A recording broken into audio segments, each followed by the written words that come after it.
team structures are a train wreck.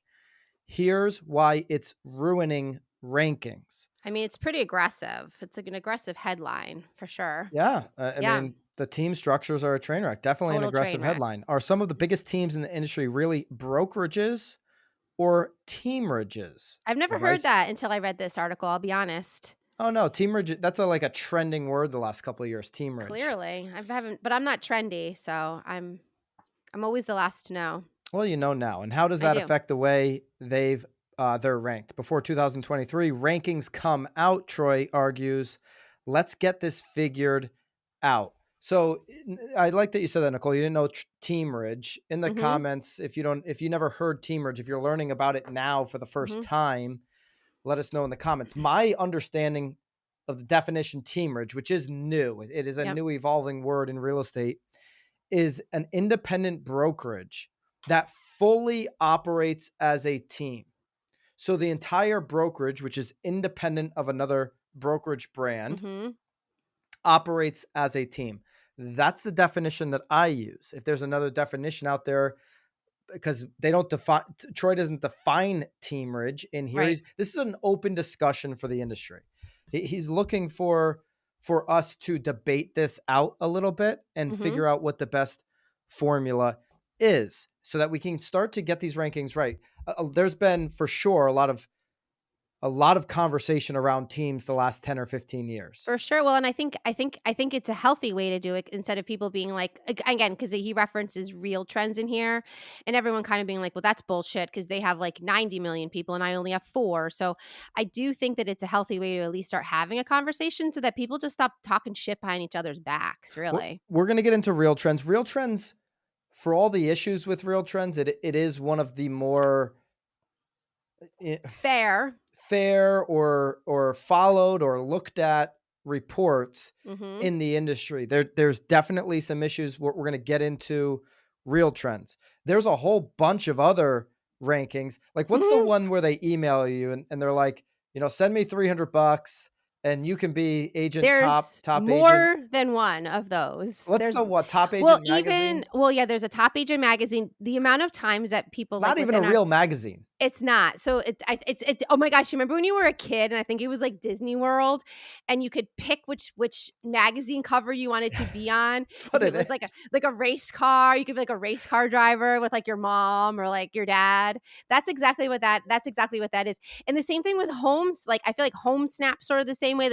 They throw some stuff at you, but like if you pay them, then you get more awards. I mean, it's funny though because I do think that the public is onto us too because the amount of times I get texts from Uh, past clients asking like how much do you think this agent paid for this award? Like yeah, they're onto it. it's they're totally onto it. But I mean, anyway, the I top agent digress. magazine thing is just silly. So there's Oh some yeah, it's a ones. whole article written about you, and I mean that's a pretty decent I think investment. I mean a couple $1,000s I believe to get that There's ones that like article. that are a complete joke, and then there's ones Total that are real joke. trends that are more reputable within the industry, but also have issues. Well, but You they're at also least a buy little bit more universal because like we could be like President's Elite, and then another brokerage could be Diamond, and you have no idea well, what those are any of it brokerage awards you're means. talking Right? about now. Yeah, yeah. Yes. So Yeah. that's totally different. I mean, real trends within the industry, you do pay for those too. So you're paying for those. And listen, I am quoted in the article. You mentioned that. Yeah.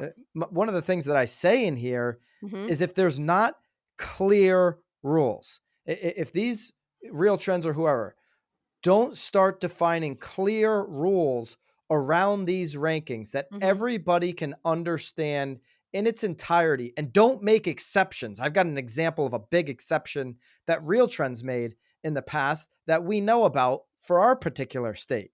If they Hmm. don't make exceptions to the rules, they have rules and they follow them clearly, Hmm. then people will respect it more. But if they don't, if they make exceptions, Right. then these real estate ranking reports are going to come off as a money grab. Nicole, you said it. The public is on to us, They're agents. on to Okay. us. They know these awards are fake, phony, and they look foolish when you're promoting them on your social, when your clients know that you paid for it and that you really didn't sell the most homes in your market, right? It's why I like to just take the old MLS sheet out. This is an old school, this is what 30-year vets do. They Yeah. take that MLS sheet out and they Oh, say, yeah. I've sold the most homes in Well, this market. and what's really great too is if you wanna get real dirty, you print it out long enough and then you say, "Have you interviewed with anybody else? Where are they on the list?" And they just keep going down and down and down, and I mean, it can get a little dramatic depending on yeah, I mean, that's the best way to do it, show the numbers Okay, so we went on a tangent. Let's back a up little for a bit. second. Okay. Yes. Total train wreck. Troy puts the definition of a team into his article. This is according to NAR. Now, there are states that have adopted this definition. There are states that have changed the definition and made it, more relevant to their market, to their state, to their Mhm. rules, that have tweaked this definition. But this is NAR's definition. And then states now have their own definition. It's like the federal government and then your local state government. Mhm. Okay. All right. So according to NAR, a team is comprised of two or more real estate salespeople who pool resources on marketing, administrative staff, and may offer specialists for various aspects of the real estate business. In some cases, a team can appear to operate as a separate brokerage firm to consumers. There are states that have said, whoa, we don't like that. We do We don't not like like that. that there is confusion for the consumers. And those states have gone and made rules about what the name of the team is. And then you got to put that name in all of your marketing. You have to put that name into your MLS. Okay. So the name, there's a fee involved in some states where There's you have always to pay a fees. fee to be a team, to register with the state as a team. Okay. And there's all these different things that you have to adhere to. And a lot of it does focus in around the marketing, because what the states are concerned about is the consumer and what the Right. consumer's perception is, and making sure that fits into their brokerage rules, and that you're not being confused as a brokerage when you're a team within a brokerage. Okay. Um, then he talks about the definition of a brokerage, which was less clear, according to NAR. The most generic definition that Troy found was the business or establishment of a broker. Okay. Mhm. Now, what's happening though, and where people are, having this debate within the industry, and where people are like, this just isn't fair with the rankings, is that there are these teamrages, which Mhm. are an independent brokerage, but the whole brokerage operates as a team, and they're being classified into the team category. Or you're seeing, um, Nicole, a really big team go up in certain rankings against a smaller team, and it's like, well, this is like an NFL team going against, a varsity high school football team. Right. It's not a level playing field. But what I'll say though, Nicole, about Real Trends is they have defined, categories. Okay. Right. So, and Real Trends, it's talked about in this article. They're already pumping the countdown for the 2023 submission portal. And, you can start submitting as early as January. That the close date is April. They're going to be emailing every agent, team, brokerage to pay their money and get into their rankings. But Right. they've done a good job about figuring out these categories Fair. Like I said before, a little fair. A little and bit more fair. defining them, but do they need tweaks? Okay, so here are the categories that they had as of last year. I don't know if they're going to be different this year. All right, so individual agents by volume, and individual agents pretty clear Right. to figure out. Now there's been some people that don't like the individual agent. Hey, this person has 17 assistants. Right. Okay, like I Yeah. know an individual agent in South Florida who ranks on this as an individual agent, and this particular agent has like 9 assistants and 4 buyer agents. So is that a team? But Right. they rank as an individual agent. So a lot of these individual agents at the top might actually should be considered small teams, but they're calling themselves an individual agent. They're branding themselves as an individual agent, and they're submitting to Real Trends as that. Okay, small teams, 2 to 5 licensed agents. Okay, so that's for transactions or volume. That's a Real Trends definition. A medium team would be 6 to 10 agents. Okay, so medium team 6 to 10. Large team, 11 to 20 licensed agents. So this is licensed agents. So you could be a small team with 5 licensed agents and then have 15 people on staff. Right. So I don't know. That's where some of this gray area comes in. And then you've got what they call mega teams, Yep. which is 21 licensed agents or more. Okay. Now, what they don't have in here is a category for teamrages. Right. If we go into the 1,000 for real trends and we go mega teams, I always like transaction sides, Nicole. So let's just use that. Let's go Okay. last year's Yep. mega team transaction. The first mega team that comes up to the top is Mark Spain Real Estate at 10,374 transactions. The company, okay, so the team name is Mark Spain Real Estate. The company name, Nicole, is Mark Spain Real Estate. Right. This to me is the classic definition of a teamrage. Right. I don't know Mark. I know that he is a G. He is a top G in real For estate. sure, dude. He's bringing in the money for sure. Look at all those transactions. In the southeast corner of the state, he's got billboards everywhere. The dude offers the guaranteed rate. He's done a great job scaling multiple states. That being said, I don't believe a team, number one, I don't believe a team can be multiple states. I believe that's a different category. That's a different definition. Number two, I think there should be a separate category for a teamrage. If you're a brokerage, and I don't know Mark's brokerage, Mark Spain Real Estate. I don't know if everybody works under the team model or if he has a separate category where, okay, you can be under the brokerage over here or you can be on the team over here. If that's the case, then to me, Mark Spain Real Estate is just an independent brokerage. Right. And you have to have a team within the brokerage. Nicole, your thoughts on can a team be in different states? My answer would be no. That'd be 2 different teams. What's your answer on that? It's interesting because I never really thought about it being anything worth debating until I read this article. Because in my mind, there's lots of teams that are multi-state. Could be on the border, right? Yeah, well, of course. Yeah, I mean, even I mean, Connecticut's not that very big of a state, so to hit a Mass or a Rhode Island seems like it's the natural thing to do. So, I'll be honest, I haven't really put much thought into it until I started reading the article, and I was actually surprised to hear that you were sort of against the idea of it. So, Yeah, multi-state teams make no sense because here's why.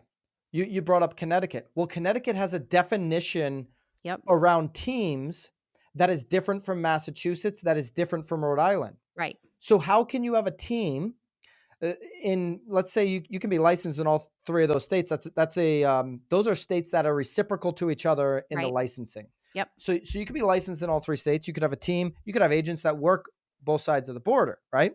Right.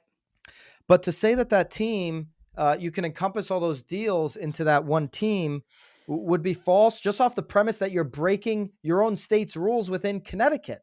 Right. So that's just the definition of one state alone says you can't do that. So I would think that you would need to have Rhode Island team. You would need to have Massachusetts team. Now, Real Trends will say, so they've got the 1,000, which we just read off. I can read some more off of the 1,000 because there's some other examples in the top 5 for mega teams that they're just teamrages, which is why I think you got to have a teamrage category.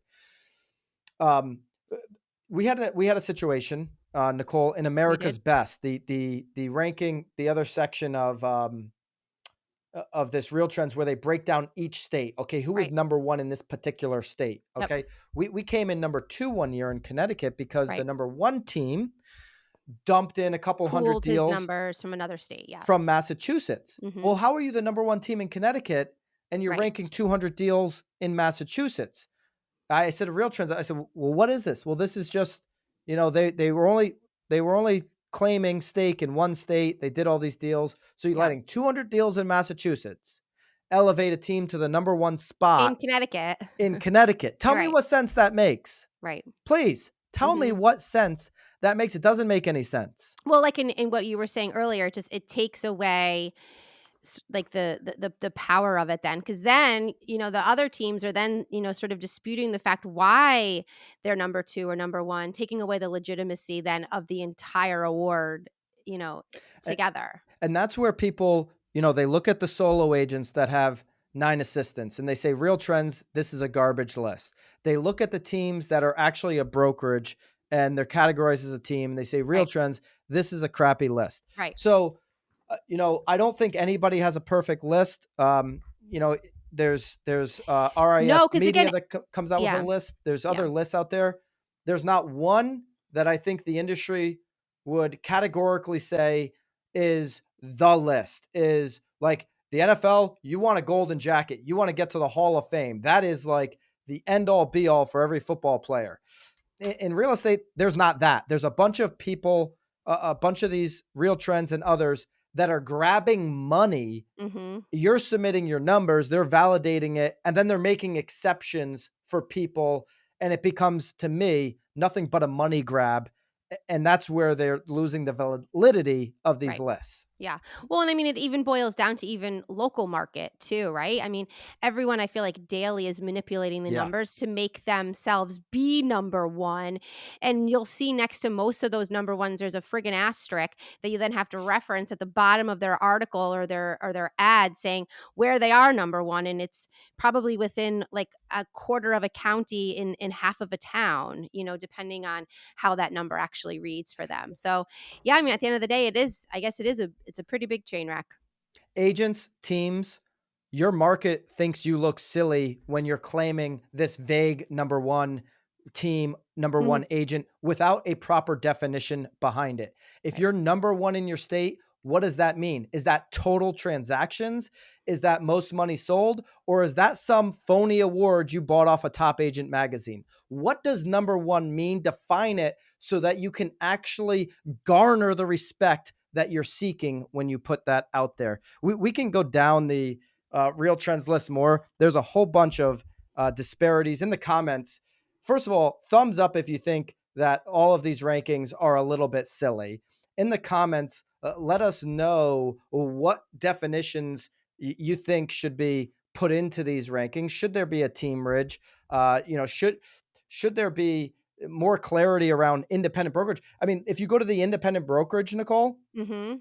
they have EXP number one or Compass number one and EXP number two. It might be vice versa. It's one and two, EXP and Compass as independent broker. These are publicly traded companies. These are not independent brokerages. That is just silly. Real Trends. That is laughable. Actually, that you actually would put that. Any Joe Schmo can figure out that these are publicly traded companies. On the team one, you have Chris Lindahl, number 5. Love what Chris has done, man. He's another top G, and his team name is Chris Lindahl. His company is Chris Lindahl Real Estate. He is a team ridge to me, though. So love what you've done. Just don't think you should be categorized as a mega team. There's a whole bunch of other ones we can go through, but I'd love your opinion in the comments. What do you guys think about this? I think Troy did a great job bringing the debate to us. Let's have For the sure. debate as an industry and maybe Real Trends, maybe somebody else. Maybe there's another list that hasn't come out yet that can be the top G of these real estate lists and actually hold some weight as opposed to just being a money grab. To me, the list that means the most is the MLS in your state. Mhm. Where do you rank on that? Because that Or that did sucker doesn't lie. no, did you read Leonard though at the bottom? Leonard Steinberg, maybe Leonard agents and Skinner? team. No, Leonard Steinberg at the comments. Maybe agents and team should focus less on being number one themselves and focus more on making their clients number Yeah, that one. sounds good if you're number 37. I think if you're number 1, I Or if think you're if you're number Leonard. 1, Leonard, you should talk about it, and everybody else that isn't should talk about where they really are, okay? Because I mean, I think if you've earned the ability to be number 1 in your MLS, use it. And then vice versa, if you're number 37 on the list, yeah, you can find me down here at 37. I'm getting the interview. But guess what?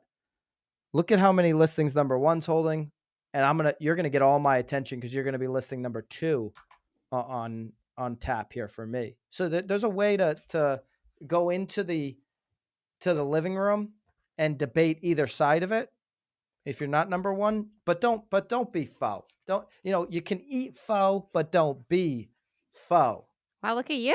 Nicole, you Look at like you. faux. It is my favorite. You gonna go Yes. have some faux today? I feel like now I may. Yes. I'm definitely I'm on team pho. I'm not ramen's fine if that's all that's being offered, but Ramen is fine, but pho is fantastic. it's fantastic. Mm-hmm. You got a good faux spot. We in do New have Haven, a good Connecticut. we do have a good spot. Shout out to Metcha if you've ever been there. There you go. Look at you. Hey guys, appreciate you checking out this episode of The Real Word. If you want the full episode, go over to the Broke Agent YouTube. That's where we're hosting the full podcast. If you want to continue to see the segments broken out and the short clips, stay right here on The Real Word YouTube.